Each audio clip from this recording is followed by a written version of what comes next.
ओम शांति।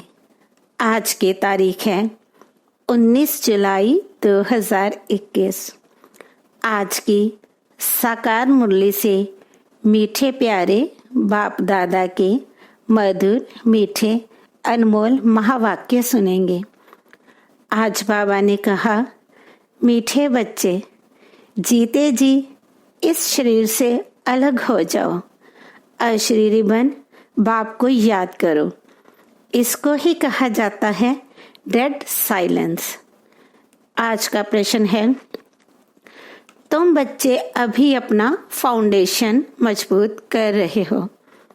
मजबूती किस आधार से आती है? उत्तर है पवित्रता के आधार से। जितना जितना आत्मा पवित्र अर्थात सच्चा सोना बनती जाती, उतनी मजबूती आती। बाबा अभी स्वराज्य का फाउंडेशन इतना मजबूत डालते हैं जो आधा कल्प उस फाउंडेशन को कोई हिला नहीं सकता। तुम्हारे राज्य को कोई छीन नहीं सकता। आज की मुरली का गीत है ओम नमो शिवाय। ओम शांति। बाबा कहते हैं, मुझे याद करो अर्थात अशरीरी बनो अर्थात डेड साइलेंस। जैसे मनुष्य मरते हैं तो डेड साइलेंस हो जाती है। कहते हैं इनका शरीर शांत हो गया, शरीर और आत्मा अलग हो गई, खत्म हो गया। यहाँ भी तुम बच्चे जब बैठते हो तो इसको डेड साइलेंस कहा जाता है। जीते जी अशरीरी बन जाओ, अपने को आत्मा समझो, बाप को याद करो। तुम जानते हो यह सच्ची शांति है। वो लोग शांति को नहीं जानते। डेड साइलेंस का अर्थ तो जानते ही नहीं। डेड साइलेंस क्यों कहते हैं? याद दिलाते हैं वह मर गया, शांत हो गया। तुम भी मर जाओ, तुम भी शांत हो जाओ। बड़े बड़े लोग गांधी की समाधि पर जाते हैं, वहां जाकर कहेंगे डेड साइलेंस अर्थात शांति में बैठो। तुमको भी मालूम है हम आत्मा शांत स्वरूप हैं, दुनिया को पता ही नहीं। हम अपने स्वरूप में टिक जाते हैं। हमारा स्वधर्म है शांत, हमारी आत्मा शांत स्वरूप है। उनको ये पता ही नहीं, इसलिए शांति मांगते हैं। आत्मा कहती है शांति चाहिए। आत्मा अपने स्वधर्म को भूली हुई है। वास्तव में आत्मा का धर्म ही शांत है। फिर आत्मा क्यों कहती है अशांति है, अशरीरी होकर बैठ जाओ? वे तो हट से प्राणायाम चढ़ा देते हैं तो जैसे मर जाते हैं। उसको कहा जाता है आर्टिफिशियल शांति। तुम बच्चों को तो पता है हमारा स्वधर्म शांत है। तुम आत्मा स्वराज्य ले रही हो। आत्मा ही सब कुछ बनती है। आत्मा बैरिस्टर बनती है। आत्मा कहती है हमको राज्य चाहिए। आगे भी राज्य लिया था बाप से, अब फिर लेने आए हैं। मनुष्य देह अभिमान में है तो दुख में है। अभी तुम समझते हो कि हम आत्मा हैं, अपने परमपिता परमात्मा से स्वराज्य लेने आए हैं। तुम आत्मा को राजाई चाहिए। इस समय आत्मा स्वराज्य मांगती है बेहद के बाप से। श्री कृष्ण को तो स्वराज्य था, फिर गुम हो गया। अब बाप आकर तुम आत्माओं को राज्य देते हैं। इसको राजयोग कहा जाता है। परम पिता परमात्मा राजयोग सिखलाते हैं। मनुष्य देह अभिमानी होने के कारण कहते हैं मैं फलाना हूं। मैं देह को ही समझ लेते हैं। वास्तव में मैं आत्मा करती है। आत्मा कहती है मैं जो चीज उठाता हूँ, फीमेल कहेगी मैं उठाती हूँ। वास्तव में आत्मा तो मेल है। मैं आत्मा बाप का बच्चा हूँ। आत्मा कहती है, बाबा हम आपसे स्वराज्य ले रहे हैं। आत्मा को स्वराज्य देते हैं परमात्मा। भक्ति और ज्ञान में देखो कितना फर्क है। शिव का मंदिर भी होता है।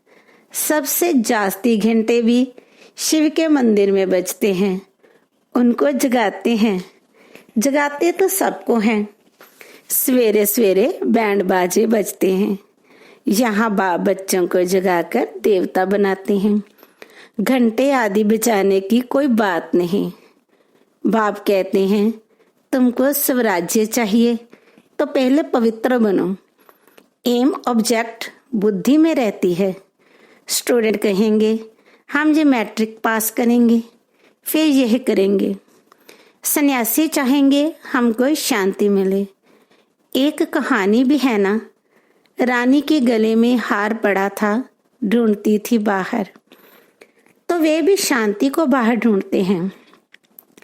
परंतु आत्मा तो स्वयं शांत स्वरूप है। आत्मा अपने स्वधर्म को भूल अपने को शरीर समझ बैठी है। बाप फिर स्मृति दिलाते हैं कि तुम आत्मा हो। तुम आत्मा ने 84 जन्म भोगे हैं। ये बातें दूसरा कोई समझा ना सके। बाप कहते हैं, तुम अपने जन्मों को नहीं जानते हो, मैं बताता हूँ। तुम हो ब्रह्मा कुमार कुमारियां। बाप ने समझाया है, सिवाय पवित्रता के ज्ञान की धारणा हो नहीं सकती। कहते हैं ना, शेरनी के दूध के लिए सोने का बर्तन चाहिए, तो इसमें भी सोने का बर्तन चाहिए। आत्मा बाप को याद करने से सोना बन जाती है। बाप भी सच्चा सोना है। आत्मा बाप को याद करती है तो ज्ञान आ जाता है। तुम सच्चा सोना पवित्र थे। ये ज्ञान का असर किसको होता नहीं। बाप कहते हैं, मैं तुम आत्मा को स्वराज्य देता हूँ। यह स्वराज्य मिलेगा तब जब पुरानी सृष्टि का अंत और नई सृष्टि की आदि होगी। मनुष्यों को हद की रजाई है। बेहद की रजाई मनुष्यों को कभी मिलती नहीं। विश्व का मालिक बन ना सके, तुम बनते हो बाप द्वारा। भगवान बाप को ही तुम्हारे 84 जन्मों का मालूम है। देवताएं अपने जन्मों को जान नहीं सकते। अगर जान जाएं तो दुखी हो जाएं। क्या सीढ़ी उतरते जाएंगे? रजाई का सुख ही गुम हो जाए। जहां तुमको पता है, जानते हैं कि हम आत्मा हैं, इसमें संशय की बात नहीं। एक दो से सुनकर वृद्धि होती जाती है। यह दैवी धर्म का झाड़ स्थापन हो रहा है। तुम समझ सकते हो, यह हमारे ब्राह्मण कुल का आया हुआ है। इसने पूरी भक्ति की है, फिर बाप से वर्षा लेने आया है। ज्ञान पूरा होता है, फिर भक्ति शुरू होती है। ये किसको पता ही नहीं है। मकान भी नया और पुराना होता है ना। कच्चे मकानों की आयु जरूर कम होगी। आजकल मकान बहुत पक्के बनाते हैं। भल अर्थक्वेक आदि हो तो भी मकान गिरे नहीं, नुकसान ना हो, बहुत मजबूत बनाते हैं। फाउंडेशन जास्ती पक्का बनाते हैं। अब फाउंडेशन पड़ रहा है स्वराज्य का। आत्मा को 21 जन्म के लिए राज्य मिलता है। यहाँ की रजाई तो कुछ है नहीं। आज रजाई है, कल किसी ने चढ़ाई की खलास। फाउंडेशन कोई का है नहीं। मनुष्य का भी फाउंडेशन नहीं। आज है, कल मर जाए। अभी तुम्हारा फाउंडेशन बाबा पक्का डाल देते हैं। जो 21 जन्म तुम राज्य भाग्य पाते हो, तुम्हारी रजाई का पक्का फाउंडेशन पड़ता है। तुमको कोई भी धरती का तूफान हिला ना सके। गीता में भी कहते हैं, बाबा हमको स्वराज्य देते हैं जिसको कोई ले ना सके, गिरा ना सके। ऐसी बादशाही देते हैं जो जरा भी दुख की बात नहीं रहती। आत्मा को कितनी खुशी होनी चाहिए। निश्चय तो है ना? निश्चय नहीं है तो वो स्वर्ग में चलने के लायक नहीं। इतने ढेर ब्रह्मा कुमार कुमारियां वृद्धि को पाते रहते हैं। तुम जानते हो ज्ञान सागर पतित पावन हमको पढ़ाकर राजयोग सिखा रहे हैं। वे फिर कह देते हैं कृष्ण ने सिखाया। ये कैसे समझे? शिव बाबा ने मनुष्य तन में आकर सिखाया। भारत ही पवित्र था, अब अपवित्र पतित है। देवताओं के आगे जाकर उन्हों की महिमा गाते हैं। शिव के आगे कभी ऐसा नहीं गाएंगे। तुम सर्वगुण संपन्न 16 कला संपूर्ण हो। शिव की महिमा अलग है। वे ज्ञान का सागर पतित पावन सर्व का सदगति करने वाला है। सर्व की झोली भरने वाला भोलेनाथ है। ऐसे बाप को सब भूले हुए हैं। परमपिता परमात्मा को बुलाते हैं कि आकर दुख हरो सुख दो। सुख करता दुख हरता तो एक ही है। उनकी ही श्रेष्ठ मत है। वह है श्री श्री भगवान की मत, जिससे तुम बच्चे भी श्रेष्ठ बनते हो। गवर्नमेंट भी कहती है कि भ्रष्टाचारी दुनिया है। अब श्रेष्ठ कौन बनाए पता ही नहीं पड़ता है। समझते हैं साधु लोग बनाएंगे, परंतु वे तो श्रेष्ठ बना नहीं सकते। ये तो बाप का ही काम है ना। पहले एक राजा के हुक्म पर चलते थे। सतयुग में तुमको वजीर आदि कोई भी नहीं है। बादशाह में भी ताकत रहती है। वजीर का नाम गाया ही नहीं जाता। तुम समझते हो हमने विश्व का मालिक बन राज्य चलाया था। ऐसे ही जाकर चलाना है जैसे चलाया था। बरोबर सतयुग में लक्ष्मी नारायण का राज्य था ना। हर एक को अपनी अपनी राजधानी मिलेगी। कृष्ण को अपनी राजधानी होगी। दूसरे भी राजाएं होते हैं ना। कम से कम 8 तो है ना। फिर 8 है व 108 है। आगे चल पता पड़ जाएगा। ऐसे नहीं कि जो पिछाड़ी में ज्ञान देना है वे अभी देंगे।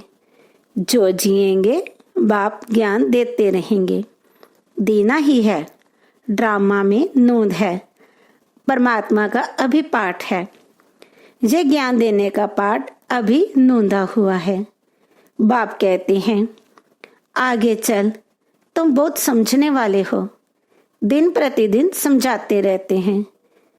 यह भी पता चले कि हम वहाँ राजधानी कैसे करते हैं, स्वयंवर कैसे होता है। तुम ध्यान में जाते हो, वैकुंठ में जाकर देखते भी हो कैसे वहाँ सोने के महल हैं। सोना ही सोना है। अपने को पारसपुरी में देखते हो। सोने की ईंटों के मकान बन रहे हैं। समझते हैं थोड़ी ईंटें ले जाएंगे। फिर उतरते हो तो अपने को जहाँ देखते हो। मीरा भी ध्यान में अपने को रास करते कृष्ण के साथ देखती थी। तुम सूक्ष्म वतन में जाते हो। वहां हड्डी मांस नहीं होता। फरिश्ते बन जाते हैं। ब्रह्मा का भी सूक्ष्म शरीर देखने में आता है। यही फरिश्ता बन जाते हैं। तुम बगीचा आदि देखते हो। ये बाप साक्षात्कार कराते हैं। तुम कहते हो बाबा हमको शुभी रस पिलाते हैं। अब सूक्ष्म वतन में तो पिला ना सके। फल फूल वैकुंठ में बड़े फर्स्ट क्लास होते हैं। सूक्ष्म वतन में तो बगीचा नहीं होगा। तुम बताते हो कि बगीचे में गए, फिर वहां प्रिंस था। वे तो वैकुंठ हो गया ना। वैकुंठ के वैभव यहाँ मिल ना सके। वहां तो फर्स्ट क्लास वैभव होते हैं। बाप कहते हैं हम तुमको वैकुंठ का मालिक बनाते हैं। यहाँ तो दुख ही दुख है। कोई ऐसा मनुष्य नहीं जो ऐसा ना कहे कि हे भगवान दुख से छुड़ाओ। दुख में ही याद करते हैं। कृष्ण के पुजारी कहेंगे कृष्ण कहो, हनुमान के पुजारी हनुमान की जय बोलेंगे। यहाँ बाप कहते हैं निरंतर मुझ पाप को याद करो। ऐसा याद करो जो अंतकाल कोई की स्मृति ना आए। काशी कलवट खाते थे, उसमें किए हुए पापों की ऐसी महसूसता आती है जैसे जन्म जन्मांतर की सजाएं भोगते हैं। बहुत पाप किए हैं। इसको कहा ही जाता है पापात्माओं की दुनिया। आत्मा पापी है, आत्मा ही बाप को बुलाती है। हे परमपिता परमात्मा, हे परमधाम के रहने वाले शिव बाबा, उनका असली नाम तो एक ही है, वह है आत्माओं का बाप। रुद्र के साथ सालिग्राम शब्द शोभता नहीं है। शिव और सालिग्राम शोभता है। शिव का मिट्टी का लिंग बनाते हैं तो सालिग्राम भी बनाते हैं। पतित पावन तो वही है ना। यहाँ यज्ञ भी रचते हैं। भारत सबसे ऊंच है, परंतु देवता धर्म को भूल गए हैं। तुम्हारा आदि सनातन देवी देवता धर्म है, वे तो चला आना चाहिए। हिंदू कोई धर्म थोड़े ही है। देवता धर्म वाले तो सतो रजो तमो में आते हैं। जब तमो में आ जाते हैं तो अपने को देवता कह नहीं सकते। वास्तव में हिंदू तो धर्म है नहीं। तो समझाया जाता है कि तुम देवी देवता बन सकते हो, आकर समझो। तो कह देते फुर्सत कहाँ है। बाप कहते हैं हम तुमको अपना बनाते हैं, शांति और सुख का वर्षा देने लिए। कोई परिवार आपस में इकट्ठे रहते हैं, बहुत प्यार से चलते हैं, सबकी कमाई इकट्ठी होती है, कोई हंगामा नहीं रहता है। परंतु इनको स्वर्ग तो नहीं कहेंगे ना। सतयुग में एक भी घर में बीमार दुखी होते नहीं। नाम ही है स्वर्ग, वहां सब सुखी रहते हैं। बाप से तुम सदा सुख का वर्षा लेने आए हो, तुमको ज्ञान मिला है। कहते हैं बाबा आप पतित पावन हो, हमको भी पावन बनाओ। बाप के साथ तुम बच्चे भी खुदाई खिदमतकार हो। अच्छा, मीठे मीठे सिकी लदे बच्चों प्रति माता पिता बाप दादा का याद प्यार और गुड मॉर्निंग। रूहानी बाप की रूहानी बच्चों को नमस्ते। हम रूहानी बच्चों की रूहानी माता पिता बाप दादा को याद प्यार गुड मॉर्निंग और नमस्ते। शुक्रिया बाबा, शुक्रिया। धारणा के लिए मुख्य सार। नंबर 1, स्वराज्य लेने के लिए पवित्रता का फाउंडेशन अभी से मजबूत करना है।